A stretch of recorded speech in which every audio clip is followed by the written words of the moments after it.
বাংলাদেশ জামায়াত ইসলামী ঢাকা মহানগরী দক্ষিণ কর্তৃক আয়োজিত জুলাই বিপ্লবের শহীদদের স্মরণে আজকের শহীদ দিবসে উপস্থিত আজকের অনুষ্ঠানের সম্মানিত অতিথিবৃন্দ, উপস্থিত শহীদ পরিবারের সদস্যবৃন্দ, উপস্থিত সাংবাদিক বন্ধুগণ এবং উপস্থিত বিপ্লবী ছাত্র জনতা, আসসালামু আলাইকুম রহমতুল্লাহি ওয়া বারাকাতুহু।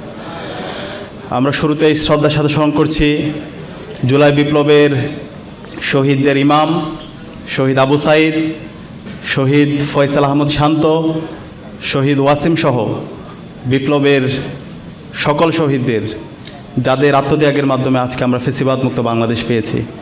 এবং একই সাথে দোয়া করছি আমাদের সকল গাজী ভাই বোনদের জন্য, যারা তাদের চোখ হারিয়েছেন, পা হারিয়েছেন, পঙ্গু হয়েছেন, অঙ্গহানি হয়েছেন, এখনও হাসপাতালের বেতে কাতরাচ্ছেন। সেই গাজী ভাই বোনদেরকে আল্লাহ পাক সুবহানাহু ওয়া তাআলা দ্রুত সময়ের মধ্যে সুস্থতা নিয়ামত দান করুক, আল্লাহুম্মা আমিন।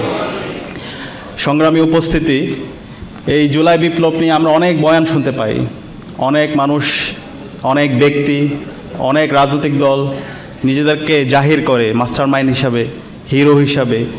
কিন্তু আমরা বিশ্বাস করি এই জুলাই বিপ্লব ছিল সরাসরি আল্লাহর পক্ষ থেকে সাহায্য। এই জুলাই বিপ্লবে মূল নেতা ছিল, মূল হিরো ছিল আমাদের শহীদরা, শহীদ আবু সাঈদ, শহীদ আলী রায়হান, শহীদ ফয়সাল আহমদ শান্ত, শহীদ ওয়াসিম রায় ছিল এই বিপ্লবে আমাদের মাস্টার মাইন্ড। এই শহীদদের কথা যেন আমরা সবসময় শ্রদ্ধার সাথে স্মরণ করি এবং এই শহীদ পরিবারের কথাগুলো, তাদের আকাঙ্ক্ষার কথাগুলো আমরা যেন সবসময় শ্রদ্ধার সাথে স্মরণ করি।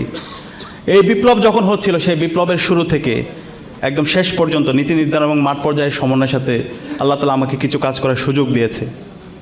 বিপ্লবের কঠিন সময়ে 15 জুলাই ঢাকা বিশ্ববিদ্যালয়ে ছাত্রলীগ, যুবলীগ এবং খুনি হাসিনার পেটোয়া বাহিনী যখন বিশ্ববিদ্যালয়ে শিক্ষার্থীদের উপর হামলা করছিল, যখন আমরা আমাদের আহত ভাই বোনদেরকে নিয়ে ঢাকা মেডিকেল কলেজে তাদেরকে আহত অবস্থায় নিয়ে যাচ্ছিলাম, তাদের ট্রিটমেন্টের ব্যবস্থা করছিলাম, যখন ঢাকা মেডিকেল কলেজের ইমার্জেন্সি ইউনিটের সামনে আমার আহত বোনদেরকে নিয়ে, ভাইদেরকে নিয়ে আমরা দাঁড়িয়েছিলাম, সেই ঢাকা মেডিকেলের ইমার্জেন্সি ইউনিটের সামনে ছাত্রলীগ, যুবলীগের সন্ত্রাসীরা আমাদের ভাই বোনদের উপর হামলা করেছিল।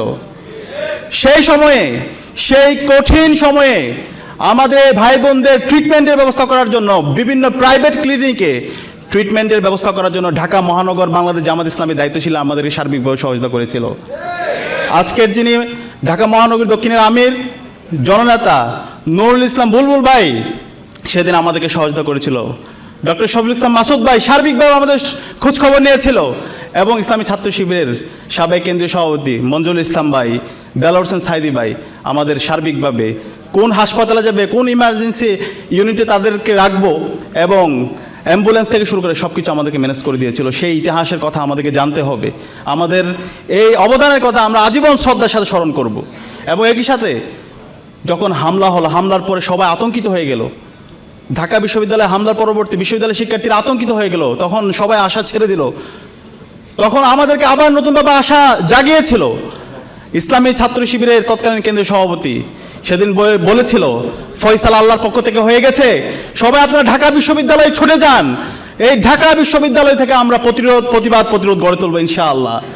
এবং 15 জুলাই সন্ধ্যায় আমরা চাঙ্কারপুলে একত্রিত হয়েছিলাম এবং পরবর্তী দিন 16 জুলাই আমরা সারা দেশে বিক্ষোভ কর্মসূচি ঘোষণা দিয়েছিলাম এবং সে আলোকে 16 জুলাই শহীদ মিনারে যে গণজাগরণ দেখতে পেয়েছিলেন, সেই গণজাগরণের পিছনে আমাদের সর্বপর্যায়ের নেতৃবৃন্দ এবং মুক্তিকামী ছাত্র জনতার অনবদ্য অবদান ছিল। এবং এই পুরো সময় জুড়ে যখন ইন্টারনেট ব্ল্যাকআউট ছিল, কারফিউ জারি ছিল, সেই সময় জুড়ে আমাদের শহীদরা তারা সাহসিকতার সাথে তাদের জীবন উৎসর্গ করে আমাদের এই বিপ্লবটাকে সফলতার ধারপ্রান্তে নিয়ে গিয়েছিল।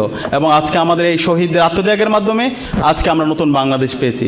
এই বিপ্লব পরবর্তী আমাদের প্রত্যাশা ছিল শহীদরা যে জন্য জীবন দিয়েছে সেই ফেসিবাদী কাঠামোকে বিলোপ করে নতুন রাষ্ট্র ব্যবস্থা, নতুন রাষ্ট্র কাঠামো বিনির্মাণ করা।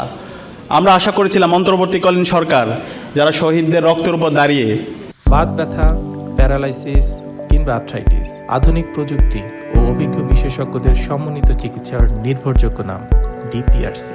শপথ গ্রহণ করেছিল তারা এই রাষ্ট্র সংস্কারের কাজ করবে, কিন্তু আমরা হতাশ হয়েছি। তারা সে আগের ফেসিবাদী ব্যবস্থার রেখে দেওয়ার জন্য বিভিন্ন জনের সাথে তারা আতাত করেছিল, সেটা এখন আমাদের কাছে পরিষ্কার হচ্ছে। এবং পরবর্তীতে নির্বাচন হলো, সেই নির্বাচনে আমরা একই সাথে 2টা ভোট দিয়েছিলাম রাষ্ট্র সংস্কার করার জন্য। আমরা গণভোট দিয়েছিলাম এবং গণভোটে আজকের যিনি প্রধানমন্ত্রী তিনিও ক্যাম্পেইন করেছেন, তিনি হায়ের পক্ষে ক্যাম্পেইন করেছেন। এবং আমরা আশা করেছিলাম এই নির্বাচন পরবর্তী যারাই নির্বাচিত হোক এই রাষ্ট্র ব্যবস্থা সংস্কার হবে। এই 55 বছর জুড়ে বাংলাদেশে যে এই ফেসিবাদী কাঠামোর মাধ্যমে এই অঞ্চলের মানুষের উপর জুলুম করা হয়েছে, সেই জুলুম থেকে আমরা মুক্তি পাবো। কিন্তু আমরা হতাশ হয়েছি যে এই গণভোটে জনরায় এসেছে, সেই জনরায়কে এখন বর্তমান সরকার তারা অস্বীকার করছে। এবং এই ফেসিবাদী সরকার যারা 16 বছর জুড়ে বাংলাদেশে গুম, খুন, আয়নাগর প্রকল্প তৈরি করেছে, আমরা তাদের প্রতি বিভিন্ন জায়গায় সিম্পেথি দেখতে পাচ্ছি। বিভিন্ন জায়গায় তাদেরকে পুনর্বাসন করা হচ্ছে, অ্যাডমিনিস্ট্রেশনে তাদেরকে পুনর্বাসন করা হচ্ছে, বিশ্ববিদ্যালয়গুলোতে তাদেরকে পুনর্বাসন করা হচ্ছে। আমরা সাবধান করছি, আমরা বর্তমান সরকারকে বলতে চাই যে এই জমিনে শহীদদের রক্ত পড়েছে, সেই জমিনে ইনসাফ বিজয়ী হবে ইনশাআল্লাহ। এবং যারা শহীদদের সাথে প্রতারণা করবে, শহীদদের রক্তের সাথে যারা গাদ্দারি করবে, তারা ধুলোর সাথে মিশে যাবে। সুতরাং আপনাদের সুযোগ আছে সবাইকে সাথে নিয়ে জুলাই বিপ্লবের শহীদদের যে আকাঙ্ক্ষা, গণভোটের যে জনরায় এসেছে, সেই জনরায় আপনারা বাস্তবায়ন করেন। এবং জুলাই স্মৃতি জাদুঘর এখন পর্যন্ত আপনারা চালু করেন নাই, সব কিছু প্রস্তুত অবস্থায় আছে।